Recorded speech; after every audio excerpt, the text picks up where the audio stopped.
Hello friends, स्वागत है एक बार फिर से आप सभी का कॉन्सेप्ट क्लासेस में। दोस्तों, आज के इस लेक्चर में हम सीखेंगे एक्सरसाइज 3.3 में क्वेश्चन नंबर 6 से लेकर क्वेश्चन नंबर 9 तक। ठीक है, इससे पहले वाली वीडियोस में हमने क्वेश्चन नंबर 1 से लेकर क्वेश्चन नंबर 5 तक कंप्लीट किया। तो आज देखते हैं क्वेश्चन नंबर 6 क्या दिया हुआ है। देखो, sum of first 55 terms in an AP is 3300, find 28 term. क्या बोला इसमें? हमें गिवन है कि एस एन यानी कि एस 55 कितना है? 3300 है। ओके, हमें क्या फाइंड करना है? फाइंड करना है 28 टर्म।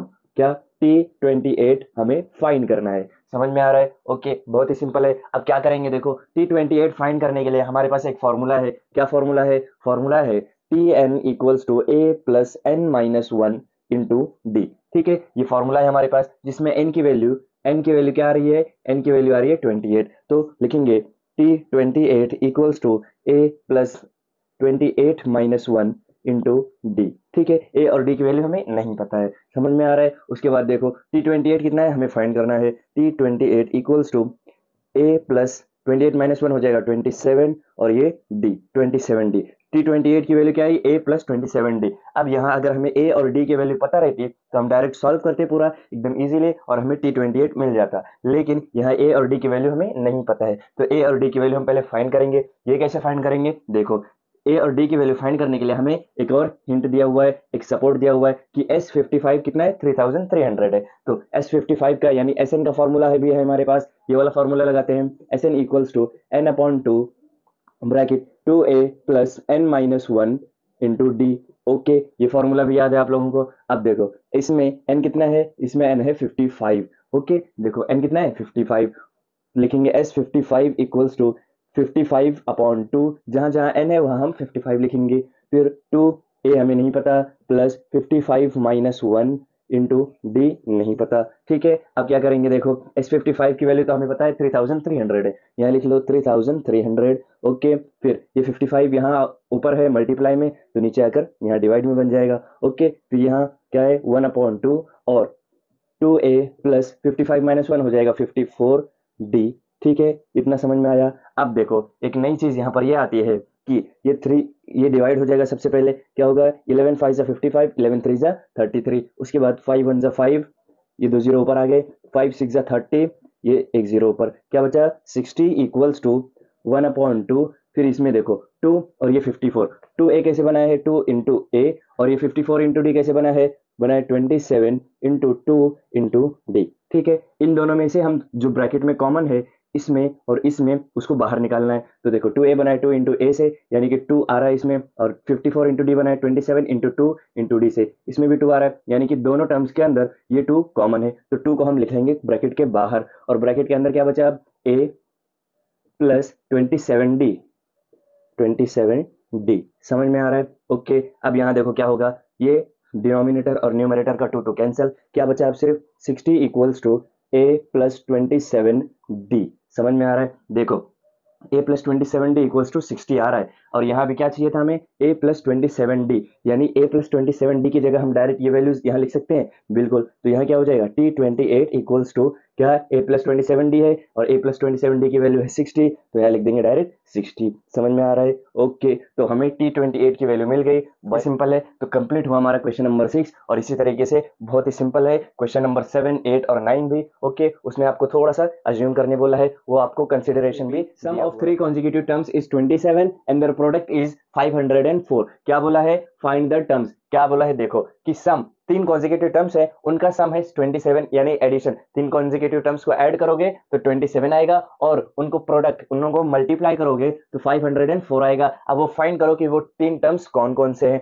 ठीक है, तो यहाँ देखो, हमें क्वेश्चन में बोला है कि अज्यूम कर लो कि वो तीन टर्म्स हैं, a माइनस डी, a और a प्लस डी। ठीक है, क्वेश्चन में हमें इतनी हेल्प कर दी गई है कि हमें अज्यूम करने बोल दिया कि वो टर्म्स a माइनस डी है, a है और a प्लस डी है। तो इन तीनों टर्म्स को अगर हम ऐड करेंगे, यानी उनका सम करेंगे, तो 27 आएगा, और प्रोडक्ट करेंगे तो 504 आएगा। ठीक है, ये कंडीशन हमें दी हुई है, तो लिखेंगे by condition, by given condition, given condition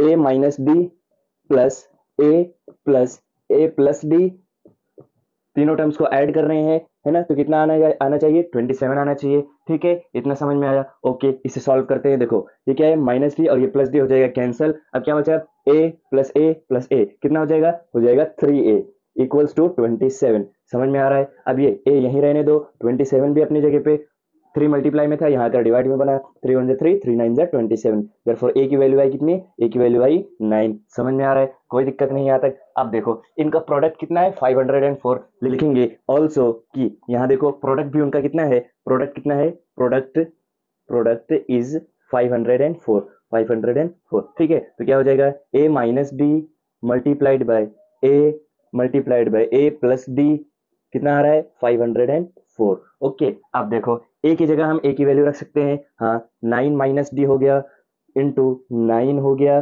फिर 9 प्लस डी हो गया। समझ में आ रहा है, इक्वल्स टू 504। कोई दिक्कत नहीं। अब देखो इस 9 को हम यहाँ डिवाइड में ला सकते हैं। ओके, तो हो जाएगा 9 minus d as it is, फिर इंटू 9 प्लस डी। ठीक है, बीच में मल्टीप्लाई नहीं लिखेंगे तो भी चलेगा, इक्वल्स टू 504। 9 क्या था, मल्टीप्लाई में था, यहाँ कर डिवाइड में बनेगा। समझ में आ रहा है। ओके, अब इसको सॉल्व करो। 9 1 9, 9 5 45, बचा कितना, बचा है 5, फिर 9 6 54। क्या आएगा देखो, यहाँ पर लिखेंगे हम कि 9 माइनस डी फिर 9 प्लस डी इक्वल्स टू 56। समझ में आ रहा है, कोई दिक्कत नहीं यहाँ तक। अब देखो यहाँ पर एक फॉर्मूला यूज हो जाएगा हमारा। क्या फॉर्मूला रहेगा, इसको अच्छे से लिख लेता हूँ मैं। फॉर्मूला देखो क्या है, a square minus b square equals to a plus b और ए माइनस बी।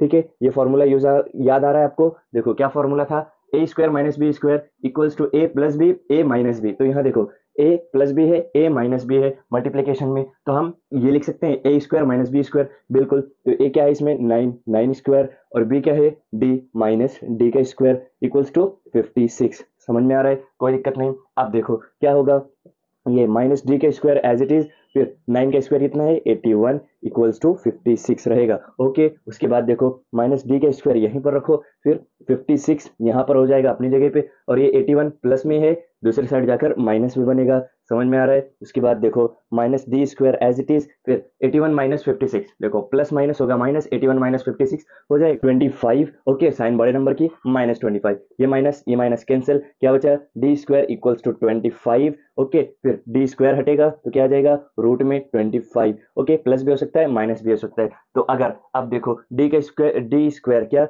डी की वैल्यू अगर 5 आती है ना, इसको रूट से बाहर निकलेगा तो 5 हो जाएगा, प्लस में भी हो सकता है माइनस में भी हो सकता है। समझ में आ रहा है। तो अगर हमारे पास दो कंडीशंस बनी जिसमें ए की वैल्यू तो 9 रहेगी और उसके बाद डी की वैल्यू एक बार +5 लेना है और एक बार -5 लेना है, उसके बाद हमें ए माइनस डी ए और ए प्लस डी की वैल्यू फाइंड करेंगे। ठीक है, इसे मैं मिटा लेता हूँ। यहाँ करते हैं हम, देखो अगर लिखेंगे if a equals to 9 and d equals to 5, एक बार +5 ले रहे हैं। ओके, इन +5 लेकर इन सब में वैल्यूज पुट करेंगे और सॉल्व करेंगे, तो क्या हो जाएगा ए माइनस डी, क्या हो जाएगा ए की जगह तो लिखेंगे 9। ओके, और डी कितना है माइनस डी कितना है डी है 5। ओके, 9 माइनस 5 कितना हो जाएगा 4। ठीक है, तो ए माइनस डी कितना आ रहा है 4, और उसी तरीके से ए कितना है, ये है हमारा 9। ओके, फिर ए प्लस डी कितना है, ए प्लस डी, ए कितना है 9 प्लस डी कितना है 5, 9 प्लस 5 कितना हो जाएगा 14। समझ में आ रहा है। अगर ए की वैल्यू 9 और डी की वैल्यू 5 लिए तो ए माइनस डी हो रहा है 4,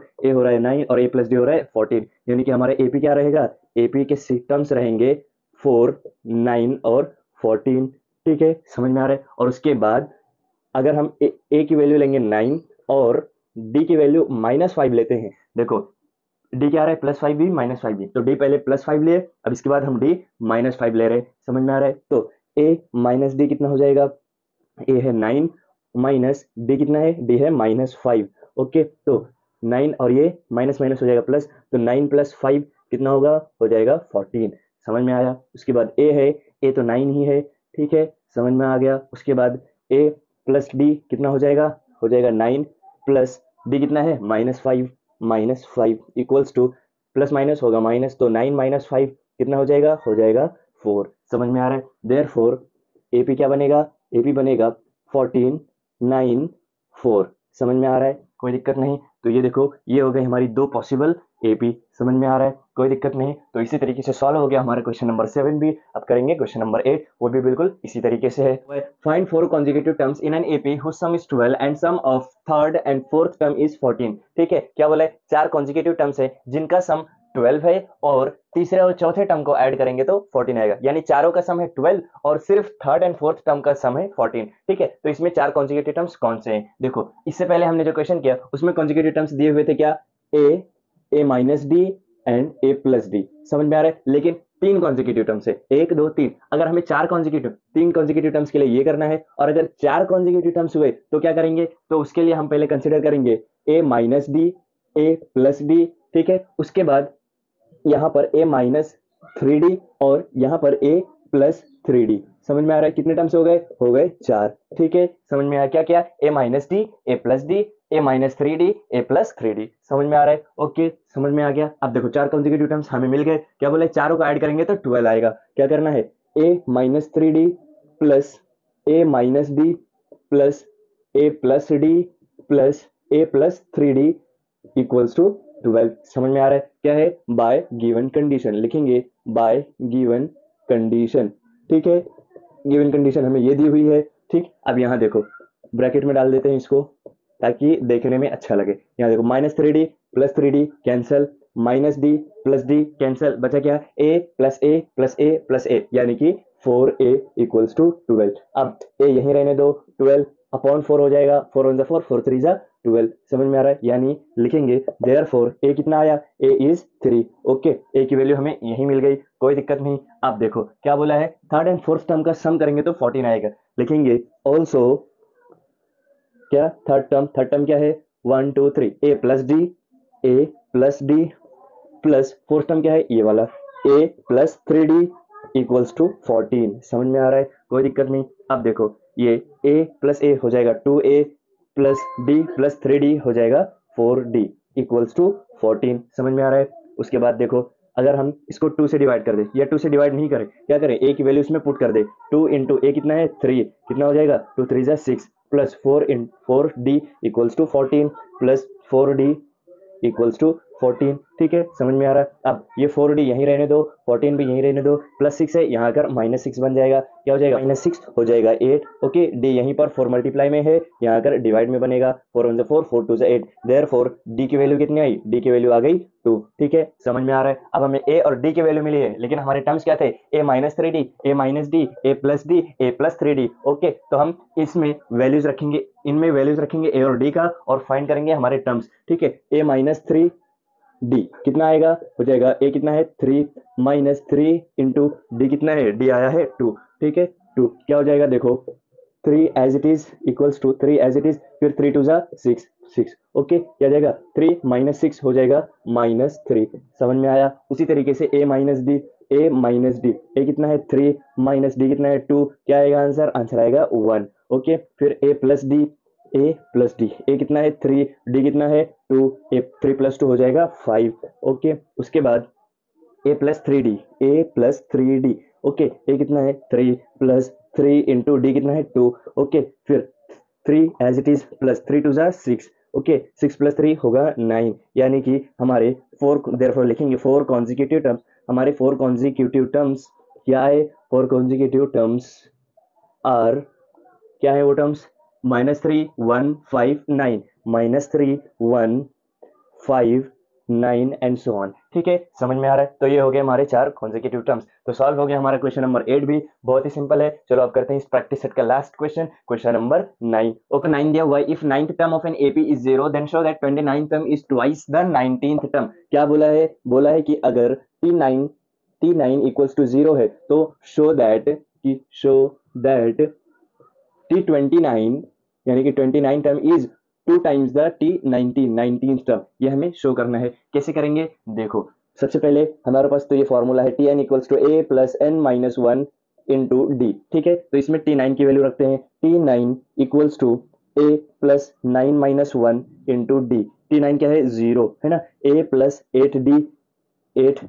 ओके, समझ में आ रहा है? कोई दिक्कत नहीं। अब यहाँ देखो क्या हो जाएगा, a अपनी जगह पे रहने दो, प्लस 8d है, यहाँ कर -8d बना, यानी कि a की वैल्यू हमें मिल गई -8d। अब इसके बाद क्या करना है? अब इसके बाद हम क्या करेंगे? T29 की वैल्यू फाइंड करते हैं। यहाँ पर T29 इक्वल्स टू क्या है? फॉर्मूला है a plus n minus 1 into D. तो a की जगह हम a की वैल्यू रख ले, -8d प्लस एन की जगह 29 आएगा, 29 माइनस 1। ओके, डी हमें नहीं पता है तो डी आ गया एज इट इज। ठीक है, ये फॉर्मूला था T n equals to a plus n minus 1 into d. समझ में आ रहा है, ए की जगह ए की वैल्यू, एन की जगह एन की वैल्यू और -1, फिर डी हमें नहीं पता है। ओके, उसके बाद देखो T29 equals to -8D plus n-1 हो जाएगा 28 इंटू डी। ठीक है, समझ में आ रहा है। अब ये देखो प्लस 28D माइनस 8D क्या हो जाएगा, प्लस माइनस होगा माइनस, आएगा आंसर 20D। क्या 20D आएगा। ओके, अब देखो T29 की वैल्यू हमें मिल गई 20D। ओके, अब T19 इक्वल्स टू ए की जगह हम लेंगे -8D प्लस एन की जगह 19 माइनस 1 इंटू डी हमें नहीं पता है। ओके, -8D प्लस 19 माइनस 1 हो जाएगा 18D। ओके, T19 की वैल्यू क्या आएगी, अब देखो T19 will be equals to -8D plus 18D क्या हो जाएगा 10D। T19 आया कितना 10D। ओके, तो देखो T29 20D है और T19 10D है, मतलब समझ में आ रहा है T29 इक्वल है 2 इंटू T19। लेकिन हमें इसे प्रूफ भी करना है, कैसे करेंगे आगे देखो क्या होगा। देखो ये कंडीशन में हम वैल्यूज पुट करते हैं, T29 इक्वल्स टू 2 इंटू, अगर हम 10D ले ले, डायरेक्ट 10D ले ले तो क्या हो जाएगा T29 इक्वल्स टू 2 इंटू क्या हो जाएगा 2 इंटू 10 क्या हो जाएगा 20 और D। समझ में आ रहा है, तो देयरफॉर हम लिखेंगे हेंस प्रूव्ड, हेंस प्रूव्ड। समझ में आ रहा है। ओके, कोई दिक्कत नहीं, बस इतना ही है। क्या क्या हमने T29 इंटू 2 इंटू 10D क्या ले लिया, T19 की वैल्यू रख लिया। ओके, अब इसे सॉल्व करेंगे तो T29 क्या आया 20D। समझ में आ रहा है, कोई दिक्कत नहीं। तो बस सॉल्व हो गया हमारा क्वेश्चन नंबर 9 भी, और इसी के साथ कंप्लीट हो गया हमारा एक्सरसाइज 3.3। ओके, अब मिलेंगे नेक्स्ट वीडियो में एक्सरसाइज 3.4 लेकर। ठीक है, तब तक के लिए बाय बाय।